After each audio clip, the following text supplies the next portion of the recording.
Бисмиллахиррахманиррахим. Алланың атымен бастаймыз. Әйелдің сырға тағу дәстүрі қайдан келген? Шариғатымыз не дейді? Бибісара анамыз жасы 90-нан асса да құрсақ көтермеген соң Ибраим пайғамбар Бибі Ажар есімді күніне үйленеді. Көп ұзамай Бибі Ажар анамыз құрсақ көтереді. Тоқалдың жүкті екенін білгенде Бибісарада қызғаныш пайда болады. Осыны сезген Ібліс: «Ей, Сара, еріңе қанша адал қызмет етсең де, Құдайың Ажарды сенен артық көрді. Бұл әділетсіздік. Оны өлтіріп, өшіңді ал» дейді. Қызғанышын жеңе алмаған Бибісара Ажарды 2 жерден жаралайым деп ант ішеді. Сол түні Бибісара анамыз түс көреді. Түсінде алып шынар ағашын егіп жатыр екен. Шынар тез өсіп айналасына саясын төгеді. Ояна салып түсін күйеуіне жортады.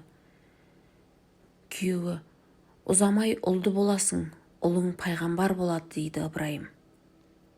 Бибісара анамыз қатты қуанады. Алайда Ажарды өлтірем деген анты есіне түсіп, қызғаныштан Ажарды жаралайым деген антым бар еді. Енді не болады деп сұрайды. Іштарлық Іблістің сипаты. Ол адамның дәрежесін көре алмай, Алланың дәргейінен қуылған тын. Көңіліңді қызғаныш билетпе, ақта болса ант ішпе. Айрандай жоғар үстіңе деген. Енді антты шартты түрде болса да орындау керек. Ол үшін Ажардың құлағын ғана жараласаң жетер дейді Ибраим. Бибісара анамыз қолына қанжар алып, Ажардың 2 құлағының сырғалығын тесіп жарақаттайды. 2 құлағынан қан сорғалап, Ажардың көркі қашады. Сара қанды көріп шошып кетеді. Сол кезде Алланың әмірімен Жебірейіл періште пейіштен 2 сырға келіп, Ажар анамыздың қос құлағына тағады. Жәннаттың лағыл тасын тағынғанда Ажар хор қызындай сұлу болып кетеді.